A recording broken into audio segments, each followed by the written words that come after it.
बिस्मिल्लाहिर्रहमानिर्रहीम। अस्सलाम वालेकुम डियर स्टूडेंट।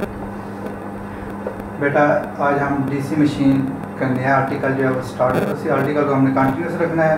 इससे पिछले लेक्चर में आर्टिकल 1.3 पढ़ा था, उसका कुछ हिस्सा जो है बाकी था, वो हम पार्ट 2 जो है स्टार्ट कर रहे हैं। तो याद रखिएगा, अभी जो वीडियो आप देख रहे हैं ये सादा तो हम आप नॉलेज के चैनल से आप वीडियो देख रहे हैं। तो जो नए आने वाले स्टूडेंट्स हैं उनके लिए ज़रूरी है कि वो इस चैनल को लाजमी सब्सक्राइब करें और लाइक भी किया करें, ताकि इससे हमारी हौसला अफजाई होती रहे। साथ साथ जो बेल आइकन आता है आप उसको प्रेस कर दिया करें, ताकि जितनी भी वीडियोज़ हैं वो आप तक पहुँचती रहें। उम्मीद है कि इससे पहले जो आर्टिकल है उसको आपने अच्छी तरह से नशीन कर लिया होगा। अगर इसके बावजूद अगर कोई बच्चे की कोई कन्फ्यूजन है तो मुझे व्हाट्सअप नंबर जो है वो आप सेंड कर सकते हैं, वो डिस्क्रिप्शन में व्हाट्सअप नंबर जो है वो मौजूद होगा। तो इसमें देखिए बेटा, नेक्स्ट आता है principle of dynamically induced EMF. तो इसमें ये चीज़ आपको बता दें कि देखें लास्ट आर्टिकल में हमने पढ़ा था कि फैराडेज के फर्स्ट और सेकंड लॉ में था कि when ever a conductor link with the magnetic lines of force and EMF induced in it. जब कोई conductor magnetic lines of force के साथ लिंक करता है तो उसके अंदर ईएमएफ पैदा होती है। तो ये तो बेटा अंडरस्टूड है कि जब कंडक्टर और मैग्नेटिक फ्लक्स का आपस में कोई लिंक होता है, टकराते हैं या कता करते हैं, तो उस सूरत में ईएमएफ पैदा होती है। अब बेटे देखेंगे ये लिंकेज जो है कंडक्टर का और मैग्नेटिक फ्लक्स के दरमियान लिंकेज जो है वो हम दो तरीक़ों से हासिल कर सकते हैं। एक तो तरीका ये है कि मैग्नेटिक फील्ड को आप साकिन रखें और कंडक्टर को उसके अंदर रोटेट कराएं, उस सूरत में लिंकेज हासिल हो सकती है। या फिर क्या है, कंडक्टर को साकिन रखें और मैग्नेटिक फील्ड को रोटेट कराएं। दोनों सूरतों में हमारे पास लिंकेज हासिल हो सकती है। तो पहली शक्ल क्या बनती है बेटा कि अगर मैग्नेटिक फील्ड को आपने साकिन रखना है और कंडक्टर को उस फील्ड के अंदर रोटेट कराना है, तो उस सूरत में क्या होगा कि ईएमएफ जो है वो पैदा हो जाएगी। क्यों कि कंडक्टर और मैग्नेटिक फ्लक्स के दरमियान लिंकेज हासिल हो जाती है। या दूसरी शक्ल में क्या है कि कंडक्टर को आप साकिन रख लें और मैग्नेटिक फील्ड को रोटेट कराएं। तो अगर आप मैग्नेटिक फील्ड को साकिन रखते हैं, when the magnetic field at stationary position and conductor rotate in the magnetic field, then the induced EMF is said to be dynamically induced EMF. कि अगर आप कंडक्टर को मैग्नेटिक फील्ड साकिन मैग्नेटिक फील्ड के अंदर रोटेट कराते हैं, साकिन मैग्नेटिक फील्ड के अंदर रोटेट कराते हैं, तो उस सूरत में जो लिंकेज आएगी उसकी वजह से एक ईएमएफ पैदा होगी। उस ईएमएफ को हम क्या बोलते हैं, डायनामिकली इंड्यूस्ड ईएमएफ। दोबारा रिपीट करने लगा हूँ बेटा कि अगर आप मैग्नेटिक फील्ड को साकिन रखते हैं और उस फील्ड के अंदर मैग्नेटिक कंडक्टर को रोटेट कराते हैं, तो उस सूरत में लिंकेज होगी और उस लिंकेज की वजह से जो ईएमएफ पैदा हो रही होगी उसको हम क्या बोलते हैं, डायनामिकली इंड्यूस्ड ईएमएफ। इसी तरीके से स्टैटिकली इंड्यूस्ड ईएमएफ कहते हैं। स्टैटिकली क्या है, कंडक्टर को साकिन रखना है, स्टेशनरी पोजीशन में रखना है, कि जब कंडक्टर जो है वो एट स्टेशनरी पोजीशन में होगा और मैग्नेटिक फील्ड को उसके इर्द गिर्द रोटेट किया जाएगा, तो उस सूरत में जो ईएमएफ पैदा होगी उसे हम क्या बोलते हैं, स्टैटिकली इंड्यूस्ड ईएमएफ। और ये जो स्टैटिकली इंड्यूस्ड ईएमएफ होती है, ये सोल जो है हम ट्रांसफार्मर में जो है वो अप्लाई करते हैं। तो ट्रांसफार्मर जो है चूँकि एक साकिन आला होता है, स्टैटिक डिवाइस होता है, और उसमें देखेंगे कंडक्टर जो है वो एक जगह पे साकिन होता है और मैग्नेटिक फ्लक्स जो है वो वाइब्रेट करता है या अल्टरनेटिव मैग्नेटिक फ्लक्स जो है वो प्रोड्यूस होता है। तो जिस सूरत में कंडक्टर की चूँकि साकिन हालत में है और मैग्नेटिक फ्लक्स जो है उसके साथ लिंक करता है, तो उस सूरत में से हम क्या बोलते हैं, स्टैटिकली इंड्यूस्ड ईएमएफ। चूँकि हम डीसी मशीन पढ़ रहे हैं और डीसी मशीन के अंदर भी ये चैप्टर है हमारा डीसी जनरेटर। तो अब जनरेटर जो है वो किस असूल पे काम करता है, डायनामिकली इंड्यूस्ड ईएमएफ की जाती है। उसमें क्या होता है कि मैग्नेटिक फील्ड को आप साकिन रखते हैं और कंडक्टर को उसके अंदर रोटेट किया जाता है, तो ऐसी सूरत में जो ईएमएफ पैदा होती है उसे हम क्या बोलते हैं, डायनामिकली इंड्यूस्ड ईएमएफ। तो आप उर्दू में जो बच्चे पढ़ना चाहते हैं उसमें देखेंगे, उसकी मैंने डेफिनेशन लिख दी है। डायनामिकली इंड्यूस्ड ईएमएफ का असूल क्या है, जब मकनातीसी फील्ड को साकिन रखा जाए और कंडक्टर को इस फील्ड में घुमाया जाए, तो इस सूरत में पैदा होने वाली ईएमएफ को डायनामिकली इंड्यूस्ड ईएमएफ कहते हैं। बाकी जो आपकी तफसील है इसको बताई है वो तो स्वयं एक जैसी सारी उर्दू में मैं बताता गया हूँ। तो अब इसकी जो एक्सप्लेनेशन होगी वो हम इसके देखते हैं कि इसकी एक्सप्लेनेशन क्या है। अब बेटा इसी की डायनामिकली इंड्यूस्ड ईएमएफ की जो एक्सप्लेनेशन है वो हम इन 3 फिगर्स की मदद से कर सकते हैं बड़ी आसानी के साथ। तो अब फिगर 1 में देखेंगे, ये हमारे पास मैग्नेटिक फ्लक्स है जो कि ब्लैक कलर की डॉटेड लाइन को शो कर रहे हैं और इसके अंदर ये ब्लू कलर की एक कंडक्टर को रखा गया और इसका कंडक्टर का ये एरो जो है इसकी हरकत को शो कर रहा है। इस तरह फिगर बी में भी सेम वही फ्लक्स है और कंडक्टर जो है अब इसकी मूवमेंट जो है वो 90 डिग्री पे जा रही है, आमूदन चल रही है। और तीसरी फिगर में ये कंडक्टर जो है वो किसी एक ख़ास थीटा एंगल पे जाके मूव करता है। तो we can explain with the help of above figures A B and C. अब फिगर ए में देखें, in figure A the conductor move along the same direction of magnetic flux hence there is no linkage, therefore no EMF induced. अब इसमें देखें कि जिस सिमत में मैग्नेटिक फ्लक्स मूव कर रहा है, कंडक्टर भी उसी सिमत में मूव कर रहा है, तो अब यहाँ पे किसी किस्म की कोई लिंकेज जो है वो नहीं होगी, लिहाजा ईएमएफ भी पैदा नहीं होगी। जस्ट लाइक दिस, अगर बेटे देखें कि ये हमारे पास ये 4 मैग्नेटिक लाइंस ऑफ फोर्स है, 1 2 3 4। अब इसके दरमियान यहाँ पे आपने ये कंडक्टर रखा हुआ है। अब कंडक्टर जो है मैग्नेटिक फ्लक्स जो है वो ऊपर से नीचे को मूव कर रहा है, और ये जो कंडक्टर हमने रखा है इसको भी आपने नीचे मूव करा। अब यहाँ पे देखें कि किसी किस्म की लिंकेज हुई है, देयर इज नो लिंकेज। अब जब लिंकेज ही नहीं होगी तो इस कंडक्टर के अंदर ईएमएफ भी पैदा नहीं होगी। अब बी में कहते हैं कि in figure be the conductor move vertically along flux, flux के साथ वो वर्टिकली अमूदन जो है वो मूव कर रहा है, hence maximum linkage obtain, therefore maximum EMF induce. Just like this. अब इसी फिगर में देखें कि ये बेटा हमारे पास 4 लाइंस ऑफ फोर्स हैं। अब यहाँ पे कंडक्टर रखा हुआ है, अगर आप इसको मूव कराते हैं इस सिमत में, आप ये देखें कि ये मैक्सिमम अगर यहाँ पे ऐसे मूव करता है ये अगर आप इसको यहाँ रखते हैं और ये देखें जब मूव करेगा ऐसे, तो ये मैक्सिमम लाइंस ऑफ फोर्स को लिंक कर रहा है।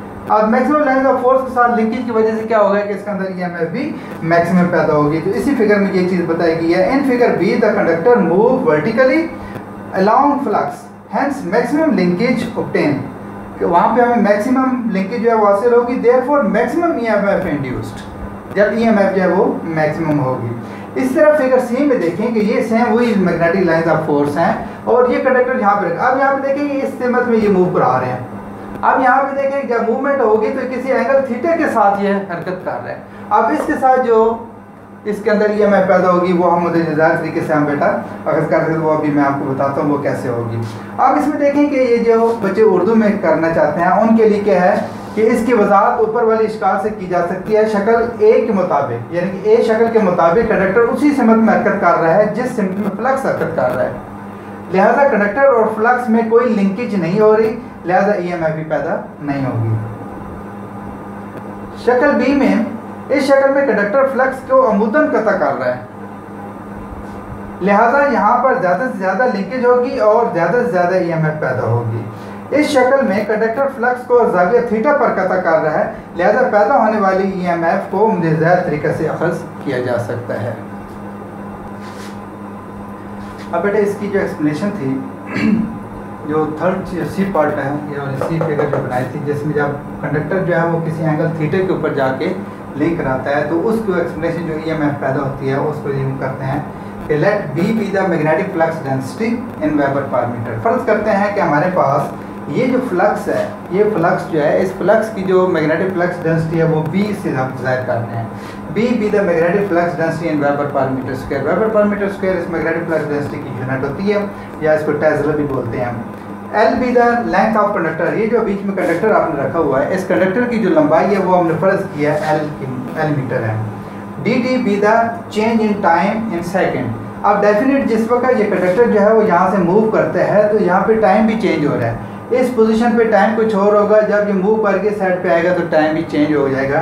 तो जो D T be the change in time in second, जो टाइम चेंज हो रहा है उसको हम डी टी से ज़ाहिर कर रहे हैं। अब D x be the distance covered. अब कंडक्टर यहाँ पे मूव करने के बाद जब इस पोजीशन पे है, यहाँ से जब मूव करके इस पोजीशन पे आता है, पॉइंट ए से पॉइंट बी पे आता है, तो इसके दरमियान ये जो फासला होगा वो हम डी एक्स से ज़ाहिर कर रहे हैं। तो पहले ए से लेकर बी तक जो आएगा तो वो जो टाइम कवर होगा उसको हम डी टी से ज़ाहिर कर रहे हैं और जितने से डिस्टेंस कवर किया है उसको हमने डी एक्स से ज़ाहिर किया हुआ है। Area covered by conductor. अब यहाँ पे देखें कि जो एरिया कवर करेगा ए से लेकर बी तक आने के लिए वो क्या हो जाएगा, L into D x, length conductor की लेंथ और जितना उससे फासला तय किया है इन दोनों को मल्टीप्लाई कर देंगे तो हमारे पास इतना एरिया बन जाएगा। Linkage flux of conductor. आप किसके साथ लिंक करना है उसने, चूंकि ये फ्लक्स के साथ लिंक कर रहा है तो फ्लक्स के साथ लिंक करेगा तो इसी एल डी एक्स को ही हमने बी से मल्टीप्लाई कर दिया तो इतना हमारे पास ये वेबर बन गया। अब यहाँ देखें कि फैराडे सेकंड लॉ क्या है, the induced EMF is directly proportional to the rate of change of flux linkage. तो अब वो शरह आती है, रेशो बन जाती है। EMF क्या हो जाएगी, रेट ऑफ लिंकेज फ्लक्स, इसके दरमियान जो रेट बन रहा है वो है BL/dx डिवाइडेड बाई टी, यानी कि BL/dx डिवाइडेड बाई dt, जो dt अब चेंज इन टाइम था। इसी जिस वक्त टाइम के साथ डिवाइड कर देते हैं जो रेट बन जाएगा।